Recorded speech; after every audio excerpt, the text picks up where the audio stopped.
Dear student, আজি আমি এইখন ভিডিঅ'ত সমাধান কৰিম অনুশীলনী 5.3 পৰা প্ৰশ্ন নম্বৰ 15 পৰা আৰম্ভ কৰিম। প্ৰথমে চোৱা 15 নম্বৰ প্ৰশ্নত কি কৈছে। 15 নম্বৰ প্ৰশ্নত কৈছে এটা নিৰ্মাণ কাৰ্যৰ ঠিকাত নিৰ্মাণৰ কাম এটা নিৰ্ধাৰিত তাৰিখলৈকে পলম হ'লে দিব লগা জৰিমনা এনেধৰণৰ। তাৰ মানে এটা তাৰিখ থাকিব, নিৰ্ধাৰিত তাৰিখ থাকিব, যদি সেই তাৰিখ মতে যদি কামটো সম্পূৰ্ণ কৰিব নোৱাৰে তেতিয়া কি কৰিব লাগিব, জৰিমনা বিহিব লাগিব। তো যদি এদিনৰ বাবে যদি পলম হয় তেতিয়া প্ৰথম দিনৰ বাবে 200 টকা দিব লাগিব। আকৌ দ্বিতীয় দিনা যদি আৰু এদিন গৈ লেট হয়, পলম হয়, তেতিয়া কি কৰিব, দ্বিতীয় দিনৰ বাবে 250 টকা। তাৰ মানে প্ৰথম দিন আছিল 200 টকা, তাৰপিছত আৰু 50 টকা বৃদ্ধি পাইছে, 250 হৈছে।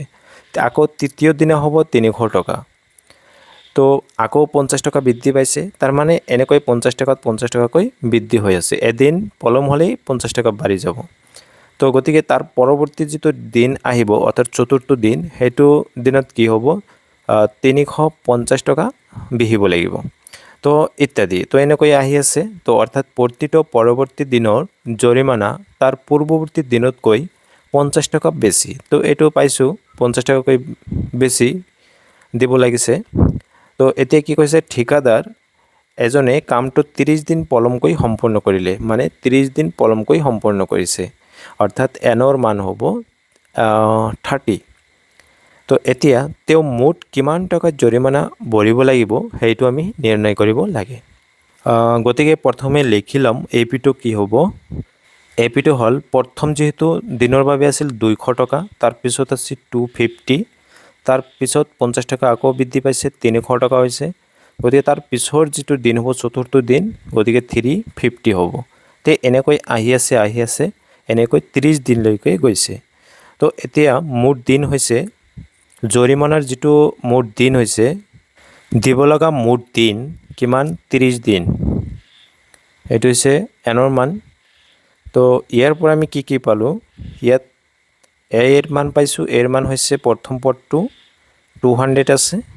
আকৌ ডিৰ মান হ'ব, দ্বিতীয় যিটো পদ আছে 250 মাইনাছ 200 কৰিলে আমি দ্বিতীয় ডিৰ মান পাম। গতিকে ডিৰ মান হৈছে 50। আকৌ ডিৰ মান পাইছোঁ এনৰ মান। এনৰ মান যিহেতু 30 দিন আছে, গতিকে এইটো হ'ব এনৰ মান।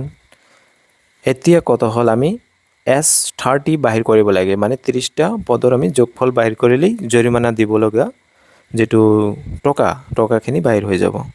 গতিকে S30 আমি বাহিৰ কৰিলেই পাই যাম। S30 আমি প্ৰথমে ফৰ্মুলাটো লিখি ল'ম, 2a plus n minus 1 into d। এইটো হয় ফৰ্মুলা। এনৰ মান 30 ডিভাইড 2 আৰু 2 ইনটু এৰ মান হৈছে 200 আৰু প্লাছ n মাইনাছ 1, মানে এনৰ মান হৈছে 30, গতিকে 1 মাইনাছ কৰিলে 29 ইনটু ডিৰ মান হৈছে কিমান, 50। এইখিনি পাইছোঁ।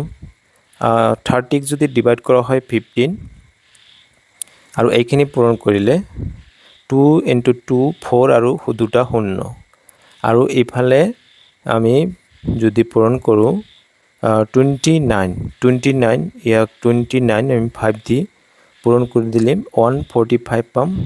গতিকে 145 আৰু এটা 0 আছে, গতিকে এইখিনি পাইছোঁ। আকৌ আমি এইখিনি যোগ কৰি দিম 15, এইখিনি যোগ কৰিলে 400 আৰু 1450, গতিকে 1850।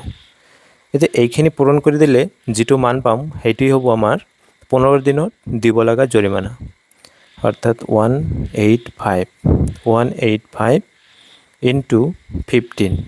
সেইখিনি পূৰণ কৰি পাইছোঁ আমি 2775, আৰু এটা 0 আছিল, 0 এটা বহাই দিছোঁ। গতিকে এইটো হৈছে 30 দিনত দিব লগা মুঠ জৰিমনা। ডিয়াৰ ষ্টুডেণ্ট, এতিয়া 16 নম্বৰ যিটো প্ৰশ্ন আছে এইটোত কি কৈছে, এখন বিদ্যালয়ৰ শিক্ষাৰ্থীসকলক বিদ্যায়তনিক ক্ষেত্ৰত দেখুওৱা পাৰদৰ্শিতাৰ বাবে মুঠ 700 টকাৰ 7টা নগদ ধনৰ পুৰস্কাৰ দিব লগা হ'ল। তাৰ মানে কি কৈছে, ইয়াতে এই 700 এইটো কি হ'ব, এনৰ মান, অৰ্থাৎ মুঠ যিটো টকা আছে যোগফল কিমান হয়, 700 হ'ব। আৰু এই টকাখিনিৰ পৰা 7টা নগদ ধনৰ পুৰস্কাৰ দিব লগা হৈছে। গতিকে এনৰ মান ইয়াতে 7 হ'ব। এতিয়া কি কৈছে, যদি প্ৰতিটো পুৰস্কাৰৰ ধন তাৰ আগৰটোতকৈ 20 টকা কম হয় তেনেহ'লে প্ৰতিটো পুৰস্কাৰৰ মূল্য নিৰ্ণয় কৰা। তো প্ৰথম কথা হ'ল, যিহেতু 20 টকাকৈ কম কৈছে আগৰটোতকৈ যদি প্ৰথমটো যদি হয় 100 টকা, তাৰপিছতটো কি হ'ব লাগিব 80 টকা, তাৰপিছতটো কি হ'ব লাগিব 60 টকা। তো এনেকৈ 20 টকাকৈ কমি গৈ আছে। তো এইটো প্ৰথমে কৰি ল'ম। গতিকে আমি দিয়া আছেখিনি প্ৰথমে লিখি ল'ম। কি দিয়া আছে, মুঠ ধন দিয়া আছে, মুঠ ধনখিনিৰ কিমান 700 এইটো দিয়া আছে। আকৌ মুঠ পুৰস্কাৰৰ সংখ্যা এইটো দিয়া আছে, মুঠ পুৰস্কাৰৰ সংখ্যা হৈছে 7টা। তো প্ৰতিটো পুৰস্কাৰৰ ধন তাৰ আগৰটোতকৈ 20 টকা কম বুলি কৈছে, গতিকে লিখি দিম। গতিকে যিহেতু প্ৰথম পদটো নাই, সেইটো আমি ধৰি ল'ম। ধৰা হ'ল প্ৰথম পদ এ আৰু ইয়াত SNৰ মানটো দি আছে, অৰ্থাৎ SN ইকুৱেল টু কিমান দি আছে 700 দি আছে, এইটো হ'ল। তো আকৌ এটা বস্তু দি আছে, এনৰ মান দি আছে, এনৰ মান কিমান 7 হয়। তো যিহেতু SNৰ মান 700, গতিকে ইয়াৰ পৰা লিখিব পাৰিম SN বা S7ৰ মান 700 হৈ গ'ল। আৰু S7ৰ ঠাইত আমি ফৰ্মুলাটো লিখিম n/2 2a plus n-1 into d equal to 700। ইয়াত মানবিলাক বহাই চাম কি পাওঁ। প্ৰথম কথা হ'ল এনৰ মান 7/2 আৰু 2 ইনটু এৰ মান নাই, a হ'ব। আৰু এনৰ মান যিহেতু 7 - 1 মানে 6 ইনটু ডিৰ মান কিমান পাইছোঁ, ডিৰ মান যিহেতু 20 টকাকৈ, ইয়াতে আৰু এটা বস্তু লিখি ল'বা তোমালোকে, যিহেতু ডিৰ মান ইয়াতে কি হ'ব, ডিৰ মানটো হ'ব যিহেতু 20 টকাকৈ কম কৈছে, গতিকে আগৰটো প্ৰথমটো যদি 100 টকা হয়, তাৰ পিছতটো কি হৈছে 80। গতিকে 80 আমি জানো কি ডিৰ মান কেনেকৈ বাহিৰ কৰে, দ্বিতীয় পদ মাইনাছ প্ৰথম পদ। গতিকে নিশ্চয় কি হ'ব, পিছৰটো যদি কি হয় সৰু হয়, গতিকে আগৰটো মাইনাছ হয়, ডাঙৰ হয়, গতিকে কি হ'ব এইটো মাইনাছ হ'ব। গতিকে -20 টকা, প্ৰতিবাৰ কি হৈছে 20 টকাকৈ কমি আছে, গতিকে -20 হ'ব। গতিকে ডিৰ মানটো হ'ব -20। এইটো মনত ৰাখিবা ভালদৰে। এতিয়া ইকুৱেল টু আকৌ 700 আছিল, এইখিনি আমি কি কৰিম সোঁফালে লৈ যাম আৰু এইখিনি যেনেকুৱা আছে তেনেকুৱাই আমি পূৰণ কৰি যাম। আৰু এইটো মাইনাছ হ'ব, 6 ইনটু 2 12 আৰু এটা 0 আছিল 0। আৰু এইখিনি সোঁফালে লৈ যাম 700, তলৰটো ওপৰত যাব, ওপৰটো তলত আহিব, অৰ্থাৎ 2/7 হ'ব। আকৌ 7 দি ইয়াক আমি কাটি দিম, ডিভাইড কৰিলে 100 হ'ব। আৰু ইয়াৰ পৰা 2 ইকুৱেল টু, যিহেতু এইফালে 100 আছে আৰু এইটো মাইনাছ আছে 100, আকৌ এইফালে চোৱা, এইটোৰ লগত 100ৰ লগত কি আছে পূৰণ আছে, আৰু এইটো মাইনাছ আছিল প্লাছ 120। এইখিনি সলভ কৰিলে 200 প্লাছ 120 মানে 320 হ'ব, 320 পাম। তো ইয়াৰ পৰা আকৌ এটা মান আছে কিমান a ইকুৱেল টু, মানে 2 এইফালে গ'লে ডিভাইড হ'ব, ডিভাইড কৰিলে কি পাম, 2 দি ডিভাইড কৰিলে কি হ'ব 16 আৰু এটা 0 আছিল, গতিকে 160। এৰ মান হৈছে 160, এৰ মান হৈছে কি 160, তাৰমানে এইটো হৈছে কি প্ৰথম পদ, A1ৰ মান হ'ব। যিহেতু প্ৰথম পদটো 160 পাইছোঁ, তাৰপিছতটো কি হ'ব 20 মাইনাছ কৰি দিম, যিহেতু 20কৈ কমি আছে, গতিকে লিখিম এইটো A1ৰ মান, এইটো হ'ব, তেনেহ'লে কি হ'ব 160ৰ পৰা আমি -20 কৰি দিম। আকৌ তোমালোকে এনেকুৱা কৰিব পাৰিবা, তাৰমানে A2ৰ ঠাইত এই ফৰ্মুলাটো ব্যৱহাৰ কৰিব পাৰিবা। A2ৰ ঠাইত তোমালোকে লিখিব পাৰিবা A প্লাছ D, আকৌ A3ৰ ঠাইত লিখিব পাৰিবা A প্লাছ 2D, এনেকৈ A4। যিহেতু আমাক 7টা পদ বাহিৰ কৰিব লাগে, 7 দিনৰ কি কৈছে ধন মানে 7টা পুৰস্কাৰ গতিকে A4 A প্লাছ 3D তো এনেকৈ 7টা যাব A7 কি হ'ব A প্লাছ 6D তো ইয়াতে মানবিলাক বহাই দিলে হ'ল এৰ মান পাইছোঁ ডিৰ মান পাইছোঁ বহাই দিলে A3 A2 এনেকৈ বাহিৰ হ'ব সেম ইয়াতে আমি কৰিলে 160 পৰা 160 পৰা যদি আমি 20 বিয়োগ কৰোঁ তেনেহ'লে কি হ'ব 140 এইটো হৈছে A2ৰ মান এইটো অলপ ইজি হ'ব এনেকৈ কৰিলে হ'ল A3 মান 160 মাইনাছ সৰি 140 হ'ব এতিয়া 140 মাইনাছ কি হ'ব 20 140 পৰা 120 পাবা আকৌ A4 মান আকৌ এইটো আহিব 120 মাইনাছ 20 ইকুৱেল টু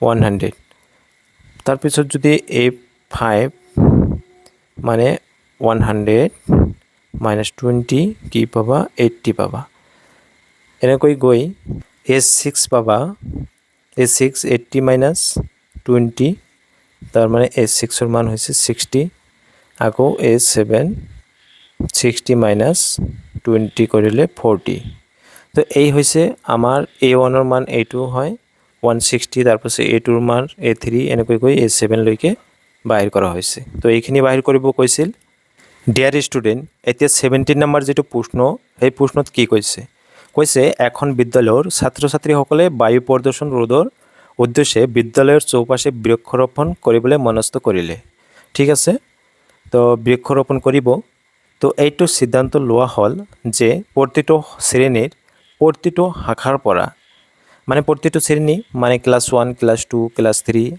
তো এনেকৈ শ্ৰেণী আছে তো আকৌ কি কৈছে প্ৰতিটো শাখাৰ পৰা প্ৰতিটো শ্ৰেণীত আকৌ শাখা আছে ভাগ আছে তো তেওঁলোকে প্ৰথম শ্ৰেণীটোৰ সমসংখ্যক তাৰ মানে যদি কয় প্ৰথম শ্ৰেণীৰ এজোপা হ'ব বৃক্ষৰোপণ কৰিব উদাহৰণস্বৰূপে কেনেকৈ কৈছে যে প্ৰথম শ্ৰেণীৰ এটা শাখায় এজোপা দ্বিতীয় শ্ৰেণীৰ এটা শাখায় 2 জোপা ঠিক একেদৰে তৃতীয় শ্ৰেণীৰ 3 জোপা হ'ব চতুৰ্থ শ্ৰেণীৰ 4 জোপা হ'ব তে এনেকৈ গৈ সেইদৰে দ্বাদশ শ্ৰেণীলৈকে মানে ক্লাছ 12 লৈকে এইটো কৰা হৈছে শ্ৰেণীলৈকে কৰা হৈছে বৃক্ষৰোপণ কৰিব তো প্ৰতিটো শ্ৰেণীৰে 3টাকৈ আকৌ শাখা আছে এটা শ্ৰেণীৰ 3টাকৈ শাখা আছে এটা শাখাৰ পৰা যদি প্ৰথম শ্ৰেণী হয় 3টা হ'ব মানে প্ৰথম শাখাৰ পৰা এটা আকৌ দ্বিতীয় শাখা তৃতীয় শাখা মানে 3টা শাখাৰ পৰা এটাকৈ লোৱা হ'ব লৈ কি কৰি গছ ৰোপণ কৰিব লাগিব তো ছাত্ৰীবিলাকে মুঠতে কিমান গছ ৰোপণ কৰিব সেইটো নিৰ্ণয় কৰিব লাগে তো প্ৰতিটো শ্ৰেণীৰ এটা শাখাৰ ছাত্ৰ ছাত্ৰীয়ে লিখি ল'ম তো প্ৰতিটো শ্ৰেণীৰ এটা শাখাৰ ছাত্ৰ ছাত্ৰীয়ে মানে এটা শাখা প্ৰতিটো শ্ৰেণীৰ 3টাকৈ শাখা আছে তো এটা শাখাৰ ছাত্ৰ ছাত্ৰীয়ে বৃক্ষৰোপণ কৰিব কেনেধৰণৰ যে প্ৰথম শাখাৰ ভাবে কি হ'ব প্ৰথম শ্ৰেণীৰ প্ৰথম শাখা 1 জোপা আকৌ দ্বিতীয় শ্ৰেণীৰ প্ৰথম শাখা 2 জোপা তৃতীয় শ্ৰেণীৰ 3 জোপা চতুৰ্থ শ্ৰেণীৰ 4 তো এনেকৈ গৈ কি হ'ব আপ টু 12টা শ্ৰেণী আছে ক্লাছ 12 লৈকে যাব তো এতিয়া কথা হ'ল যেহেতু প্ৰতিটো শ্ৰেণীত আকৌ 3টাকৈ শাখা আছে গতিকে তোমালোকে কি কৰিবা ডাইৰেক্ট ইয়াতে আমি 3 দি পূৰণ কৰি দিম 3 দি যদি পূৰণ কৰি দিয়া হয় 3 দি পূৰণ কৰি দিলে তাৰ মানে প্ৰতিটোৰ ভাবে কি হ'ব 3 পূৰণ কৰি দিলে যেটো পাম সেইটোই হ'ব আমাৰ AP তো ইয়াতে 3 দি পূৰণ কৰিলে হ'ব 3 1 গুণ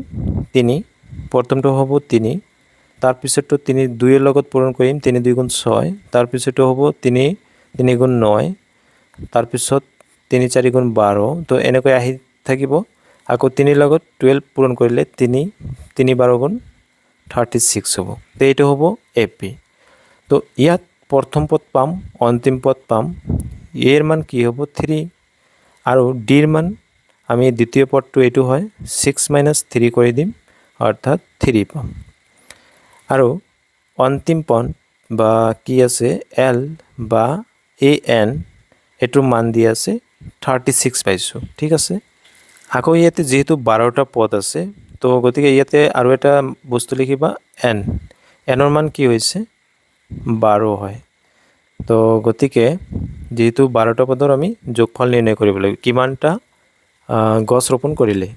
তো গতিকে S12 লিখিম, আকৌ ফৰ্মুলাটো লিখি লওঁ। যেহেতু কি আছে অন্তিম পদটো আছে, এইটো আমি কি কৰিম A + L এই ফৰ্মুলাটো ব্যৱহাৰ কৰিম। এনৰ মান যেহেতু 12, 2 আৰু এৰ মান পালোঁ 3 প্লাছ আৰু এলৰ মান হৈছে 36, এইখিনি পাইছোঁ 36 আৰু 2 দি যদি ভাগ কৰা হয় 2 দি ভাগ কৰিলে 6 আৰু এইখিনি যোগ কৰিলে কি পাম 3 যোগ কৰিলে 36, 39। এতিয়া এইখিনি পূৰণ কৰি যিখিনি পাম যি মান পাম সেইটোই হ'ব মুঠ বৃক্ষ। তো গতিকে মুঠ এনেকৈ লিখি দিম। গতিকে 3টা শাখাৰ ছাত্ৰ ছাত্ৰীয়ে মুঠ গছ ৰোপণ কৰিব 2, 3, 4 মানে 234টা গছ ৰোপণ কৰিব।